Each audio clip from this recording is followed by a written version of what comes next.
Headliner Nation, we are heading into week 3, and I already know that you're going to have a lot of questions about several running backs and a couple of different backfields and whether or not you should be ready for a breakout, down performances moving forward. Should we be dropping guys? Who can we start? A lot of things to talk about this week. Well, hopefully Monday Night Football with Miami and Buffalo will get us off to a solid start at the running back position. We've got James Cook, currently the RB1 prior to Monday Night Football, and De'Von Achane, currently the RB6 prior to Monday Night Football. And honestly, it doesn't really matter what I have to say in this video, and it doesn't matter the outcome of what they do on Thursday night. You're going to be starting these two guys regardless. One thing I will say about De'Von Achane, I would like him to be a little bit more successful on the ground moving forward. Only 85 rushing yards right now compared to 112 receiving yards. Buffalo has only allowed 31 receiving yards to opposing running backs throughout the first 2 weeks of the season. But Achane does have back-to-back games with a receiving touchdown, and just because the Buffalo Bills haven't allowed a ton of receiving yards to a running back as of yet,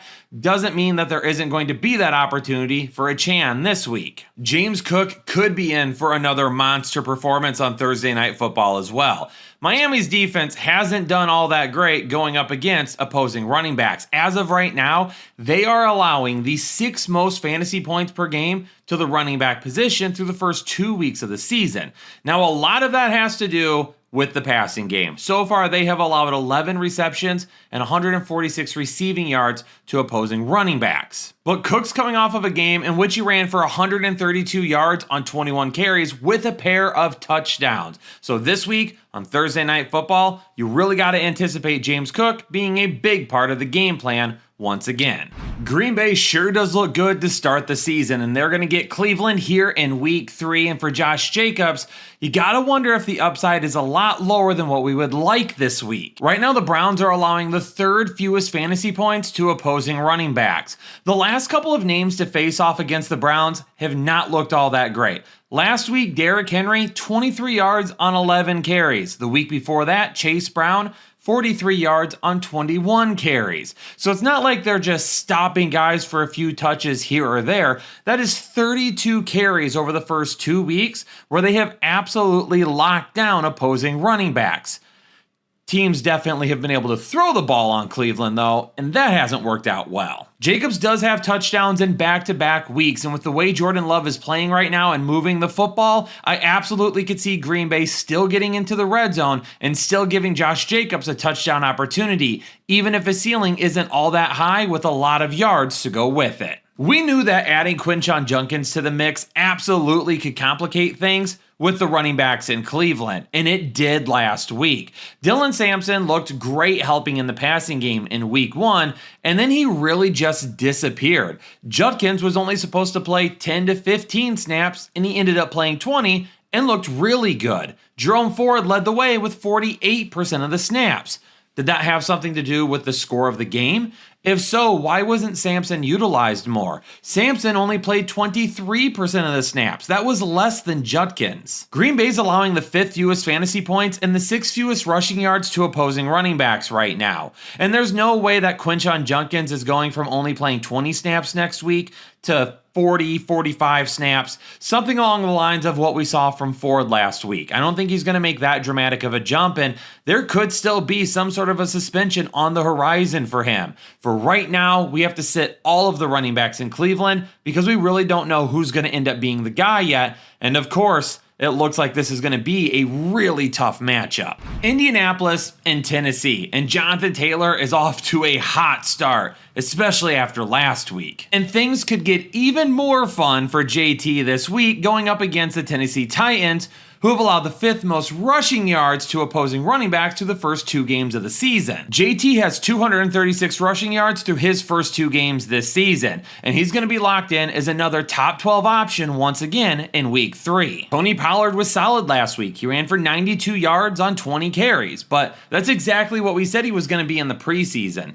He is a guy that's going to be a RB2, low-end RB2 fringe flex option for a lot of fantasy owners out there. If you own him, you're probably looking at putting him in the flex. You're not going to get a ton of upside from him, but he's either going to be good depth for you, or he's going to be a guy that you can put in the flex spot and at least know that you're going to get decent amount of points consistently from him. If you're trying to start him for anything higher than that, though, you're probably going to be severely disappointed. And if you are starting him as your RB2, expect the floor on a weekly basis. Cincinnati and Minnesota, and of course, all the talk so far is going to be about Joe Burrow missing probably the next 3 months of the season due to his turf toe. But how is that going to affect Chase Brown, who hasn't been off to the best start already? Through the first 2 weeks of the season, he's the RB21 and the RB31, and he's only averaging 2.4 yards per carry right now. Not only that, but there hasn't really been an uptick in his work in the passing game. In fact, it might even be down a little bit.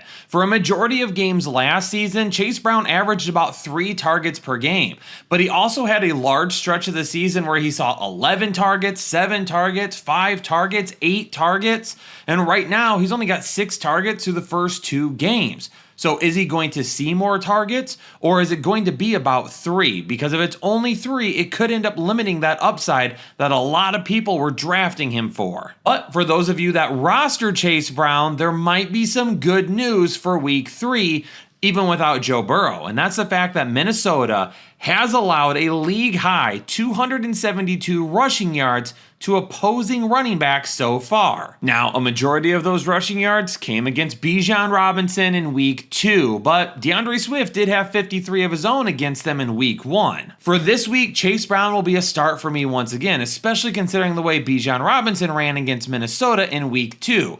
However, the ceiling is definitely a lot lower than what I think a lot of people have anticipated. Right now, I don't really view him as an RB1. To me, he's more of an RB2, and we'll see if this has any effect with Joe Burrow not playing either for the next several weeks. It does appear that Aaron Jones is set to miss week 3 with a hamstring injury, which means we are full go on Jordan Mason, who has looked very solid to begin the season. And right now, Cincinnati is allowing the second most fantasy points to opposing running backs. Now, a lot of that is because they've allowed 111 receiving yards on 13 catches and 2 touchdowns to opposing running backs. So maybe Jordan Mason won't be great in the passing game, and because of that, he won't see the upside that you would like to see this week. But if he's going to see 70% of the running back snaps, he's definitely going to be a start in this matchup.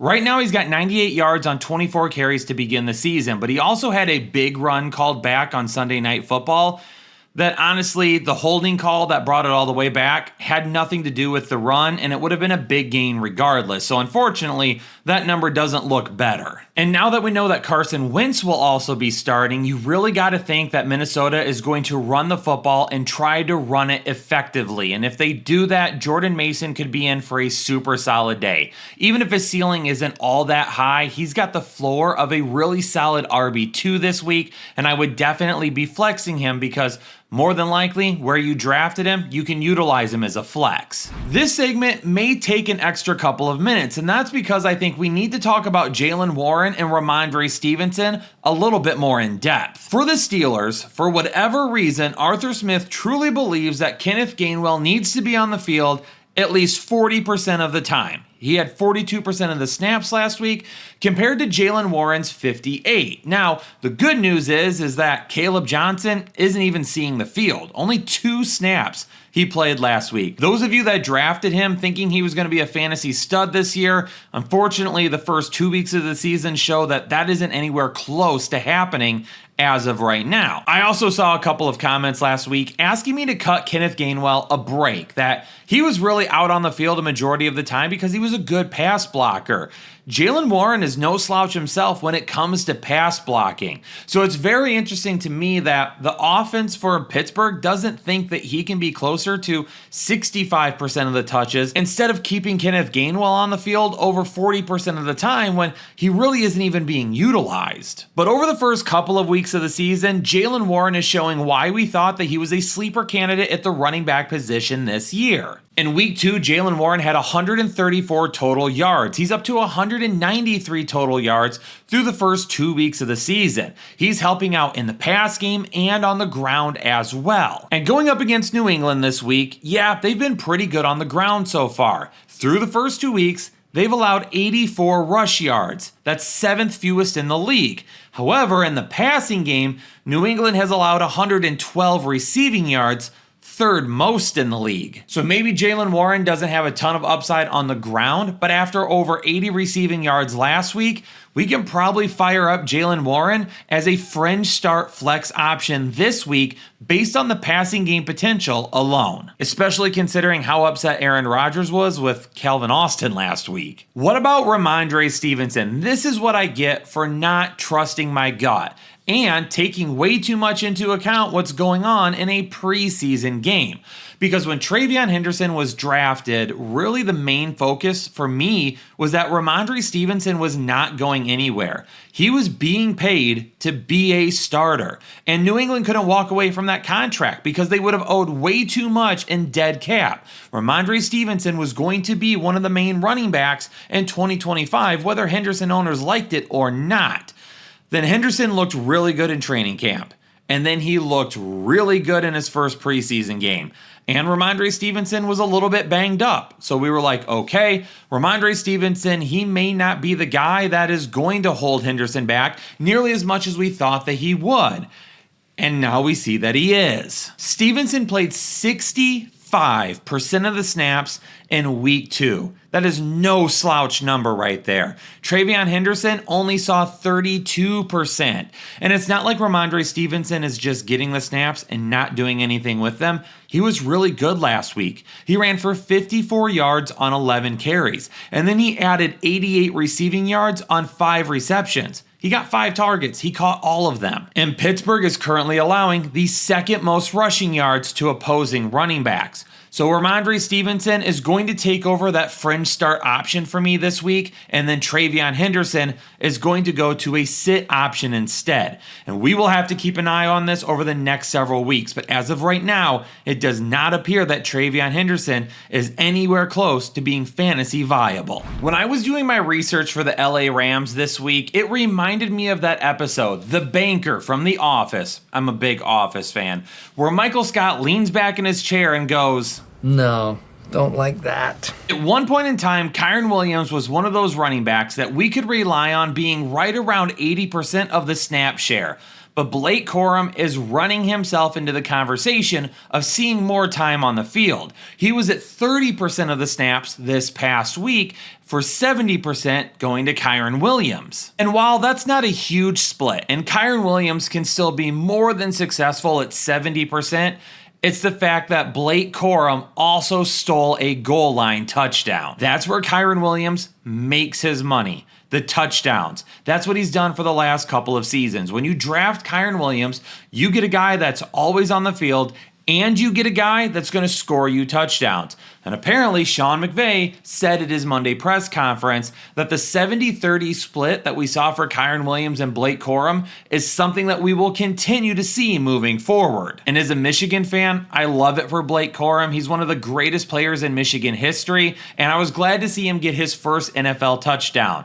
But we told people that Kyren Williams was going to be a heck of a bargain in the 3rd round. And while I still believe that that can happen, seeing Blake Corum snatch that touchdown away from Williams definitely didn't feel great. Kyren Williams still ran for 66 yards on 17 carries, and he just got that new contract, so he's not going anywhere anytime soon. But if we're going to start losing goal line touchdowns to Blake Corum, that's really going to cut into his value as a potential RB1. And now we're looking at a guy that's more like an RB2. And this week, going up against Philadelphia, who will be a tougher matchup, Kyren Williams' ceiling is a lot lower than what we once thought. Obviously, we're going to be starting Saquon Barkley once again, but little interesting fact here for you. The LA Rams are currently allowing the fewest fantasy points per game to opposing running backs. They're only allowing 9.3 fantasy points per game over the first 2 weeks to the position, but that's okay. Don't freak out because they have allowed 169 rushing yards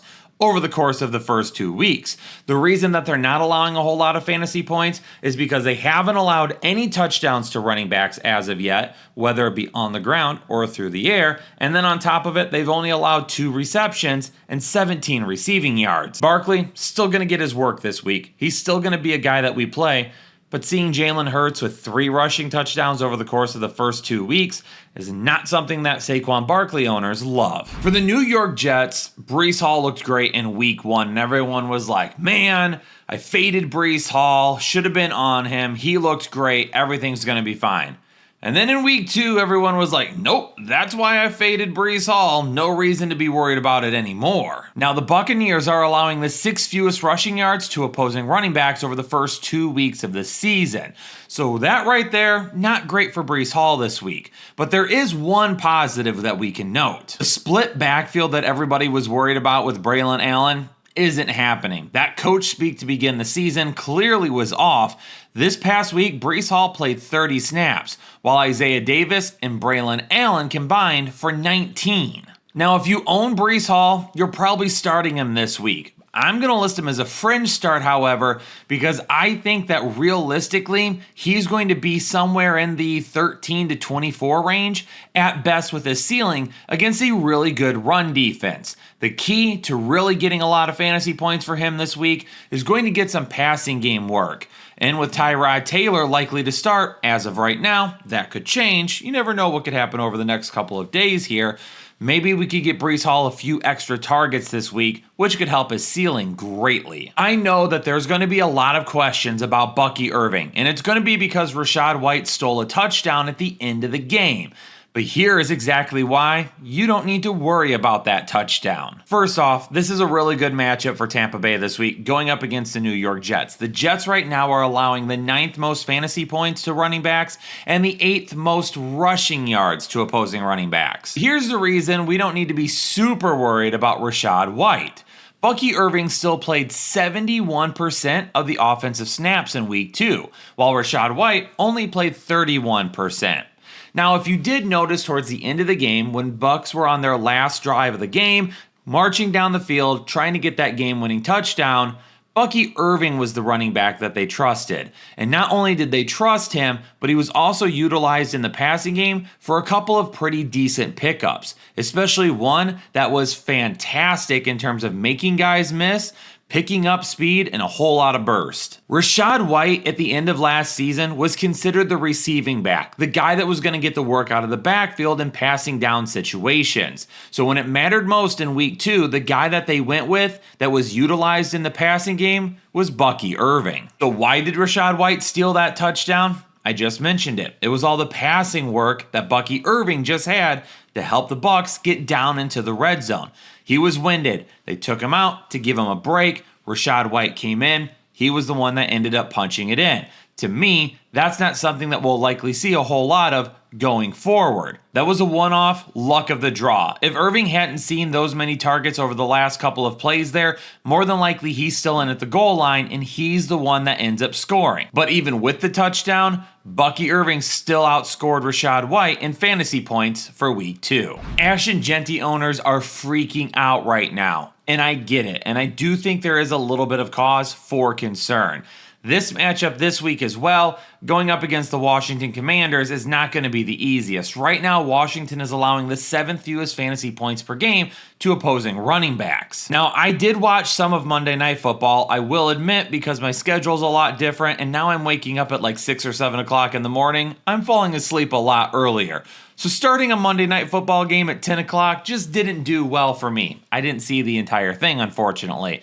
I'm going to dive into some more film for Las Vegas this week, and maybe I'll even do a members-only film review to take a look at Ashton Jeanty and what's going on in Las Vegas. But Las Vegas has thrown the ball 77 times over the first 2 games of the season. They are throwing the ball way more than I anticipated. I thought with Pete Carroll, they were going to go back to the type of offense that they really relied on during his Seattle days. Play really good defense, run the football, control the game, ground and pound. And they're just not doing it right now. It could be for a couple of different reasons. And unfortunately, because of the offensive line, Ashton Jeanty is getting hit really quick in the backfield. He's got one of the lowest totals of yards before contact in the league right now. And this is one of the reasons why we started reevaluating where Ashton Jeanty was ranked in the preseason, because he went from being like RB7 for us all the way back to being a guy that was kind of fringe RB1.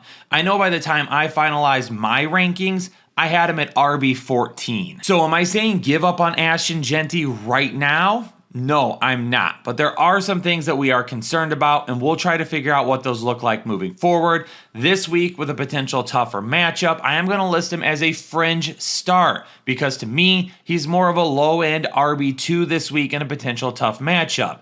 If you're looking for the bright side of things, maybe it's the fact that Las Vegas will want to keep Jayden Daniels and Washington off the field as much as possible, and maybe they will try to commit to the run a little bit more earlier in the game. Everyone is super excited for Ja'Cory Krosky-Merritt, or JCM as I'll call him. I'm not going to call him Bill. I'll call him JCM because I called him Bill Crosky a couple of times in my last video, and everybody was like, did he just say Bill Crosby? No, not the Jello Pudding Pop guy. I'm talking about the running back. Now, Las Vegas is currently allowing the 5th fewest fantasy points per game and rushing yards to opposing running backs.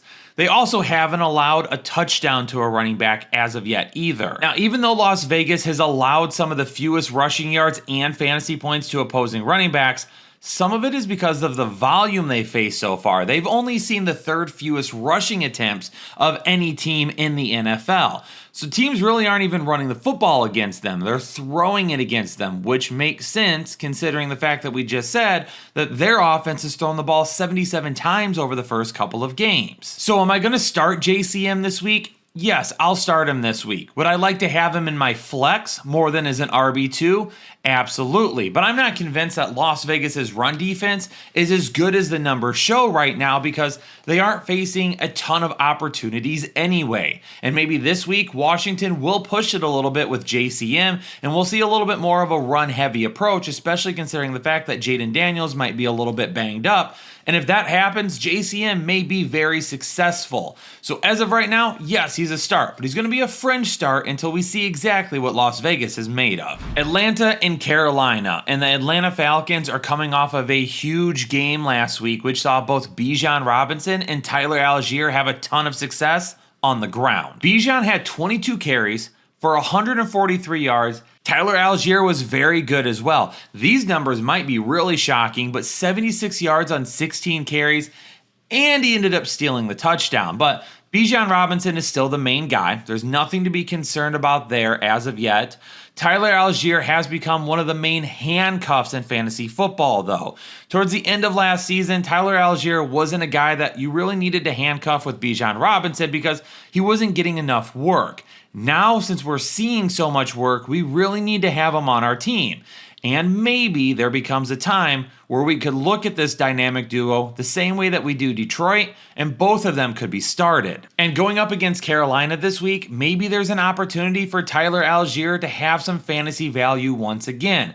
That defense is much improved, and they made J.J. McCarthy's life miserable last week, and they could do the same thing to Bryce Young this week. And if that happens, they could be running the ball an awful lot going up against Carolina once again, which could make Tyler Algier fantasy viable. I don't want to say he's a fringe start as of yet because we've seen this with him before, where he'll have a really solid game backing up Bijan Robinson, and then he'll disappear again after that. Here in week 3, I don't think there's any reason to risk it trying to start him with a whole lot of data that tells us, he might not be worth it anyway. Chuba Hubbard has some concerns, and it's about the run game that's concerning as of right now. The Atlanta Falcons are allowing the 4th fewest fantasy points per game to opposing running backs. They've only allowed 106 rushing yards in 2 games this season. But it's not on the ground where I think Chuba Hubbard can make an impact this week. It's through the air. Hubbard's only averaging 3.7 yards per carry right now, but it's his work in the passing game that is making me feel a little bit more optimistic about his fantasy value this week. Because over the first couple of games of the season, he has 8 receptions for 71 receiving yards, and a receiving touchdown. Chuba Hubbard is in a true bell cow role right now. He is getting all of the touches there for Carolina. including the passing game, which is great to see. Atlanta, over the first couple of weeks of the season, have allowed 7 receptions to running backs, one of which was a touchdown. Now, they've only gone for 18 yards, but if we can get Chuba Hubbard 4 or 5 receptions this week, we definitely could see more opportunities for him to reach a ceiling that has been hard for him to get to so far this year. Chuba Hubbard will still be a start for me this week based on the potential in the passing game. You gotta wonder if there's gonna be a change at the RB1 spot for the Houston Texans coming up. Now, Nick Chubb was not good this past week. It wasn't until that 25-yard touchdown run that he finally showed some of that explosiveness that we used to see. And it was good to see that because I still think there's some left in the tank. It might just take some time for him to really get going. And as of right now, there's really no word on Joe Mixon and when he could even end up returning. But it's Woody Marks that everyone is going to want to keep an eye on. Now, in the run game, Marks wasn't all that great. He had 14 rushing yards on 3 carries, averaging 4.7 yards per carry. That's very solid. I don't think it's anything to get super excited about after only 3 carries, but it was a 37-yard reception that really showcased the fact that he could do some different things moving forward.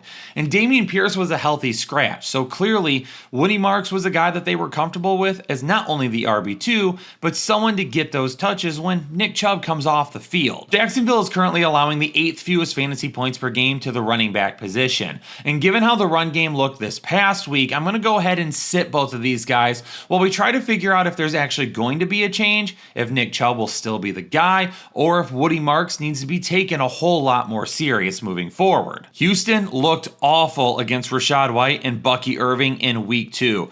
Travis Etienne and Baishal Tutin are going to have an opportunity to look just as good in week 3. After Monday Night Football, Houston is now allowing the 8th most fantasy points per game and the 9th most rushing yards to opposing running backs.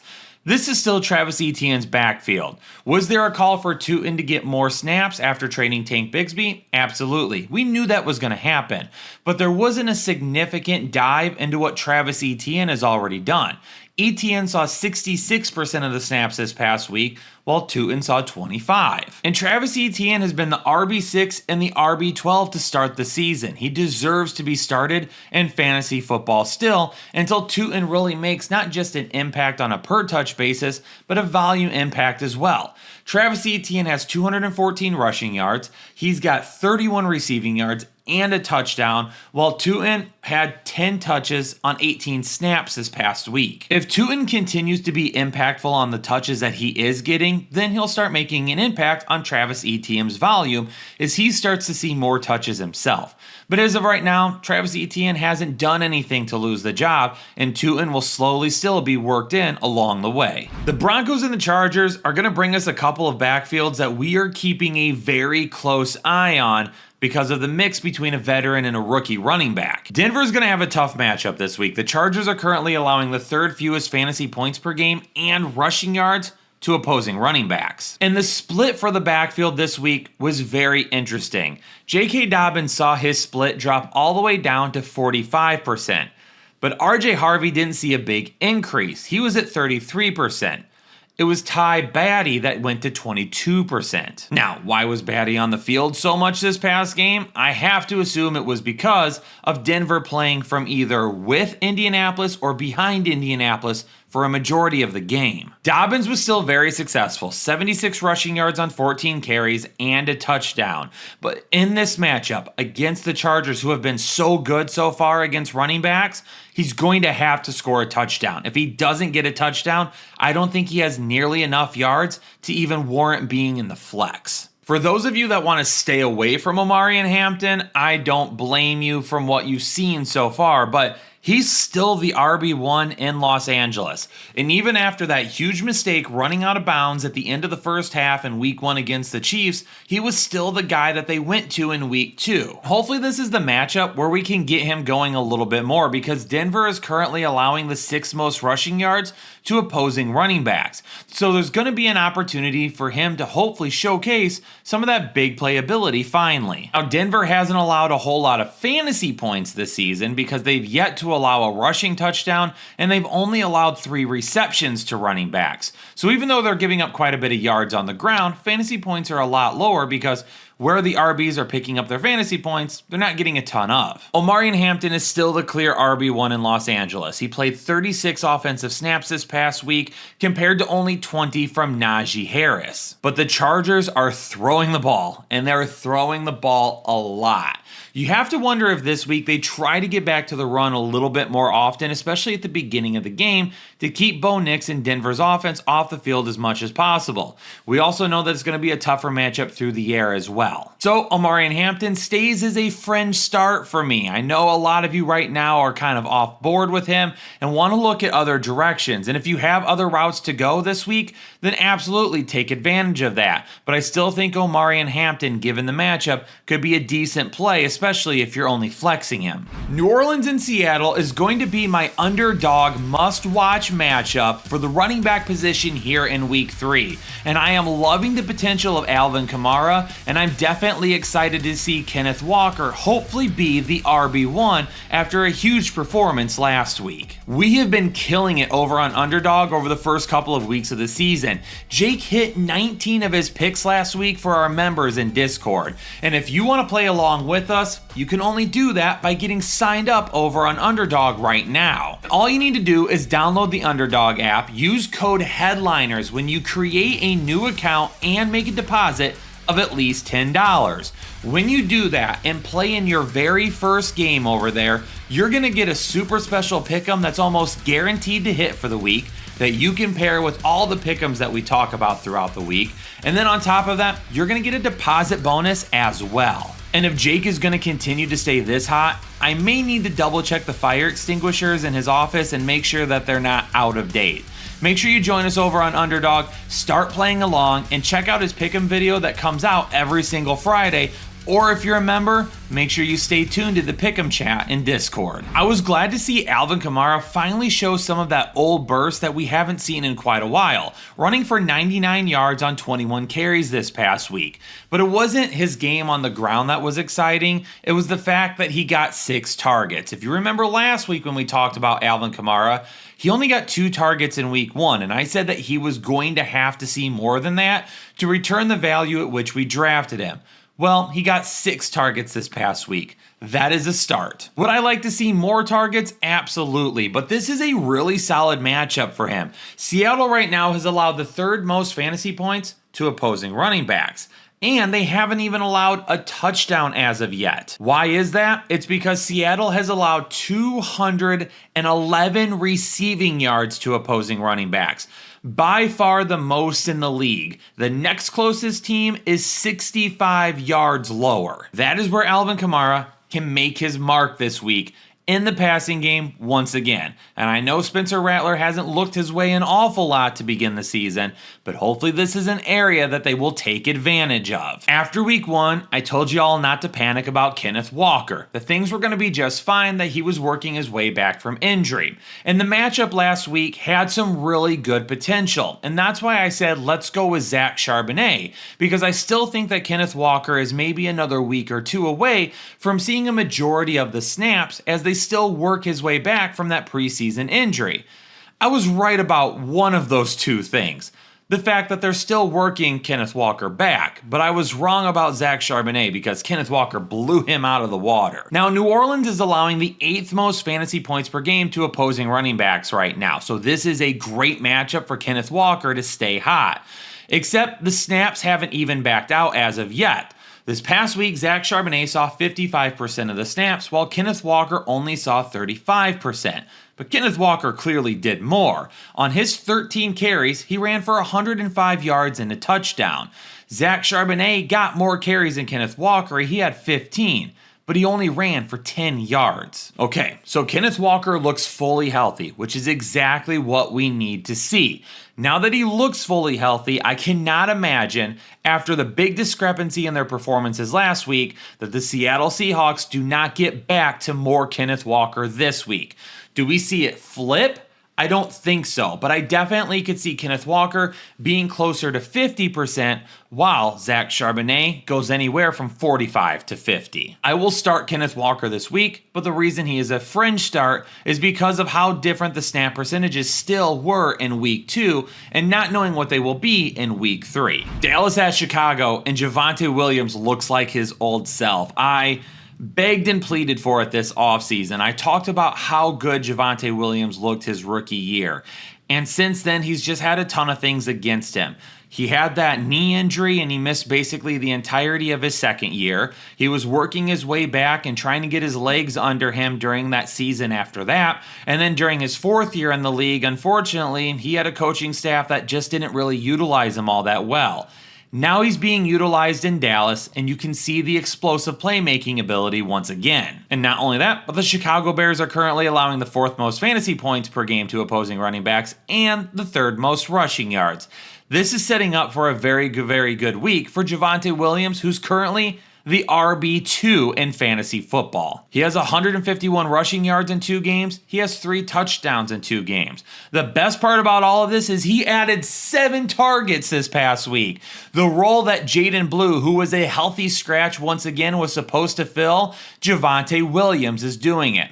Oh, he also played 72% of the snaps as well. Javonte Williams was the guy. He was the guy that we talked about this offseason, and so far, he is playing well. Let's hope he keeps that up. I don't want to overreact right now, but all signs are pointing to very positive things moving forward for Javonte Williams. And if you drafted him very late, you are loving the reward right now. DeAndre Swift was much better in week 2 going up against the Detroit Lions, but he still isn't good enough at this point where I feel really comfortable listing him as a guy that we have to start. Now, the game wasn't really close in the second half, so we really didn't get to see full volume worth of DeAndre Swift against Detroit, but so far this season in week 1, he averaged 3.1 yards per carry.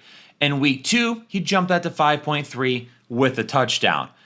But he also fumbled in week 2, which is not good. He's a fringe start for me. He was the RB27 in week 1, the RB21 in week 2, which is right around where you're going to look at fringe starts. Guys that are really being a low-end running back 2, more of a flex option. There's going to be some guys with higher upside over them. And this matchup against Dallas this week, I mean, it could go well for DeAndre Swift. It could not go well. It depends on how much they're going to have to throw the football. But I'm wondering if the game script could end up being a lot like Detroit last week, where they're down by quite a bit, and Chicago's going to have to throw the ball. DeAndre Swift just isn't going to get a full workload, so we're stuck hoping for a touchdown again. For Arizona and San Francisco, I'm feeling Trey Benson. He is on the way up. And if you listen to my offseason videos where I talked about his explosive playmaking ability, you are not shocked right now. The snap percentage was a lot closer in week 2. 55 for James Conner, up to 44% for Trey Benson. Benson only played 33% of the snaps in week 1, while James Conner played 65%. That is a pretty major change in just 1 week. James Conner only played 6 more snaps than Trey Benson this past week. And on top of it, Trey Benson was more efficient once again, even though he only got 3 carries. James Conner saved his day in week 2 with a touchdown. He only ran for 34 yards on 11 carries. Trey Benson added 6 targets in the passing game and caught 4 of them. If you're in a PPR league, you could be at a point where you can start having a conversation about Trey Benson being a fringe start for you. In a half PPR league, it's going to really depend. He's going to be a guy that, for me, I think he's a flex option, but he could still be outside the top 24 running backs. So you're drafting him hoping for about 6 targets again and hopefully a big run on the ground. We'll see how much different this backfield is in week 3, but we may be closing in on Trey Benson, seeing more and more touches, and if he continues to be better, I don't know how they keep him off the field any longer. Christian McCaffrey was modest by his standards in week 2. 55 yards on 13 carries, and he added 7 targets in the passing game. He caught a receiving touchdown. Again, modest numbers, right? For a lot of running backs, they would love to have that. For Christian McCaffrey, that's the floor. He's still healthy right now. Toss him in your lineup. Sunday Night Football will be the Kansas City Chiefs, hoping to get to 1-2 on the season, going up against the New York Giants, who for Brian Daboll really do not want to go to 0-3. Now, I'm going to list Isaiah Pacheco as a fringe start player this week, and it's all about the matchup. The New York Giants are currently allowing the most fantasy points per game to opposing running backs, and they're allowing the fourth most rushing yards to opposing running backs. But I do not like this play. Let me be very clear. It is the matchup. That is the reason why Isaiah Pacheco is a fringe start. If it wasn't for the matchup, he would be a sit. In fact, I would not be shocked if Kareem Hunt doesn't take away a ton of work from Isaiah Pacheco this week. Pacheco is still the lead back as of right now. That's why he gets the fringe start designation. He played 35 snaps last week. Kareem Hunt played 24. But since returning from his fractured fibula last season, Isaiah Pacheco has not looked good. These are the average yards per carry for each of the games since he came back. His first game back was solid. It was 6.3. But since then, it's gone downhill. 3.9, 2.5, 2.9, 3.0, a decent game of 5.0, and 2.2 this past week. He also hasn't ran for a touchdown during this time frame, and he hasn't had a game in which he has run for over 55 yards either. If you're starting Isaiah Pacheco this week, I wish you the best of luck, because you could get a really solid game from him. You could get a really bad game for him, or you could end up pulling out your hair because Kareem Hunt is the guy in week 3. We've got some questions that need answered when it comes to the running backs for the New York Giants. First and foremost, this is not a great matchup. The Kansas City Chiefs are allowing the 6th fewest fantasy points per game to opposing running backs, and that is after playing Omarion Hampton and Saquon Barkley. But what about Cam Skattebo? Not only was he behind Tyrone Tracy in week 1, but he was also behind Devin Singletary as well.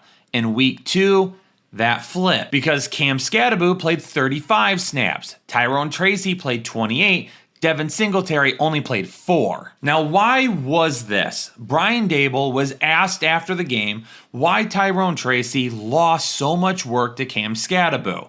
Was it because of some comments that he made the prior week? Because Tyrone Tracy was a little critical of the New York Giants play calling after week 1. Talking about how when they're at the goal line or in the red zone, why are they not running the ball more? I don't think Brian Daboll liked that. But in his press conference, he said it had nothing to do with that. All he said was Tyrone Tracy was more involved in the kicking game. During the kickoffs, they were kicking it towards Tyrone Tracy a lot more often than their other kick returners. And because of that, he was just a little bit more winded and he needed to come out of the game more often, and Skattebo was the guy that they used to replace him. But Brian Daboll did also mention that could change next week, and Tyrone Tracy could be back to the same workload he saw in week 1.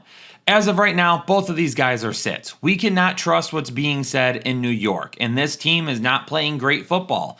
They're keeping up with the teams that they're playing against, and they're trying their darndest, but they're not winning games, and they are having to throw the ball an awful lot. So let's see what happens in week 3. And for both of these guys, I'm going to be out on them until we can find out exactly how this backfield may be split. Monday Night Football, Detroit and Baltimore should be a great game. However, the last time Detroit went to Baltimore, they got smacked 38-6.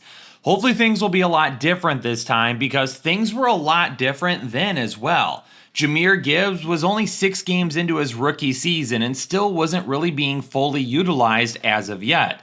Jameson Williams had missed basically the entirety of the season before as he came back from ACL injury, so he didn't even really have his feet under him yet either. But things have changed for the Baltimore Ravens as well because the starting running back for that game was Gus Edwards. He's no Derrick Henry, that's for sure. Right now, Baltimore is allowing the 5th most fantasy points per game to opposing running backs. But it's what running backs are doing in the passing game that gives Jahmyr Gibbs a very high ceiling this week. Because right now, Baltimore has allowed the 5th most receiving yards and the 2nd most receptions to opposing running backs. It was good to see Detroit get going on offense again last week. Jahmyr Gibbs looked fantastic. He averaged 7.8 yards per carry. He scored a touchdown on the ground. David Montgomery got his touchdown. He averaged 5.2 yards per carry. Gibbs, he's going to be a guy with top 5 upside this week based on that explosive running ability and what he could do in the passing game against a defense that's had trouble stopping the pass to running back so far this season. He could be really, really good this week. David Montgomery, he's going to be a fringe start because he is touchdown dependent once again. And really it's going to depend on if Detroit can come out firing the same way they did at home this past week. And yeah, Derrick Henry let everybody down in week 2. But every great running back has a game that just sucks. Back on track against Detroit this week, back in your starting lineups, and back with top 12 potential and touchdown potential again as well. Headliner Nation, hopefully this video is going to start helping you make some decisions for week 3 at the running back position. We dove into a lot today, and I felt today's video was very comprehensive. If you thought it was, let me know down in the comments below, and also by hitting that like button. And if you're new to the channel, click subscribe, turn on the bell notifications so you don't miss any of our content moving forward. Headliner Nation, stay safe, stay healthy, and I'll catch you all in the next episode of the Fantasy Headliners.